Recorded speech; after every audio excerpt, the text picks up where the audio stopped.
US.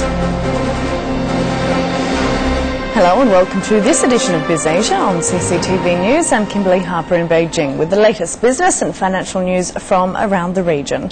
Well, first tonight, Chinese President Hu Jintao's state visit to the US is expected to bring the two economies closer. The Obama administration has unveiled commercial deals with China worth more than $45 billion. And as Guan Qin reports, there's a whole lot more potential. The Chinese president's visit brought about $45 billion in export deals for the U.S. The deal was well received in the U.S. Officials say it not only benefits U.S. companies, but also supports 235,000 local jobs. A U.S. expert says politicians should seize the opportunity of Hu Jintao's visit to break ground for further economic cooperation. We're facing the possibility, the prospect, which I hope comes true, of large-scale Chinese investment in the United States in clean technology, infrastructure development, and so forth. So long as those investments are job-creating, they should be very welcome here. But there are a lot of obstacles to them now, political and otherwise. So I hope both sides will address that. The obstacles are long-standing. The Chinese government has been repeatedly complaining that U.S. restrictions on high-tech exports is dampening a big demand from China. China-U.S. trade will continue to grow at a fast pace, but the key issue here is that the U.S. should relax its control on high-tech exports to China. The development of China's new energy, environment protection, high-end manufacturing all need advanced technologies and equipment. If the U.S. continues to maintain controls, it will be an obstacle to further growth for U.S. exports to China. China has been striving to do its part to balance trade with the U.S. In December, the country's exports rose 18%, while imports jumped 26%. The trade surplus dropped to the lowest in 8 months. Figures from the U.S. show exports to China in November hit a record high of $9.5 billion. The economic cooperation between the two sides is benefiting people from both countries. Analysts say the visit of Chinese President Hu Jintao to the U.S. is a big opportunity for the two countries to build mutual trust, remove existing barriers, and pave the way for further economic cooperation. Guan Qin, CCTV, Beijing. China's Commerce Minister Chen Deming, who is accompanying President Hu on his U.S. visit, has praised the trade deals between the two countries.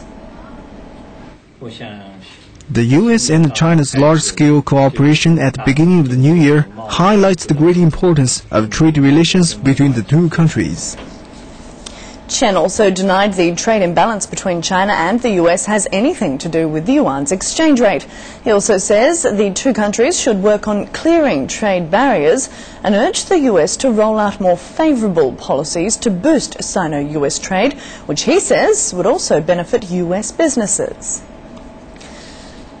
The U.S. Chamber of Commerce has welcomed the export deals reached during President Hu's U.S. visit. The Chamber says the agreements were significant across a range of sectors, would benefit American exports and create American jobs.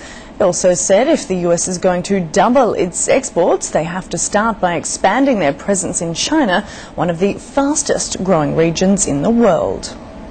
China has released its highly anticipated economic figures for 2010. The data from the National Bureau of Statistics shows growth soared past expectations and inflation slowed a touch. 2010 GDP growth was in the double digits, up 10.3%. The country's fourth quarter GDP sped up to 9.8% from the 9.6% in the third. China's CPI, which gauges inflation, accelerated by an average 3.3% in 2010.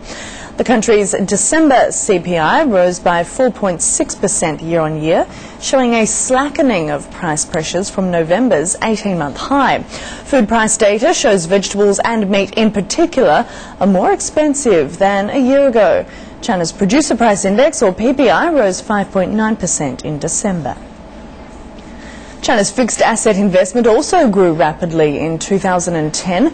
Experts say China's whole year import and export volumes and domestic consumption were better than expected. China's export growth rate exceeded 30% last year, but the import growth was maintained at 40%. That means under the circumstances when deflation and high unemployment are facing most of the developed countries, China's robust import potential has become an important force driving the world economic recovery. China's top statistics official says that although China's economy has overtaken Japan to become the world's second largest, much work is still needed to improve the quality of the growth. At an official news conference, Jintao, the chief of the National Bureau of Statistics, said China's economy has seen rapid growth over recent decades thanks to the reform and opening up policy. But Ma admits there is still much to do in improving the quality of the economic growth. Ma also says due to the large population, the country's GDP per capita and average income are still behind many rich nations. Japanese Economics Minister Kaoru Yasano says it's probably true that China's economy has surpassed Japan's to become the world's second largest. Yasano reportedly said that China's dynamic economic development merits appreciation and is something the Japanese people should be happy about.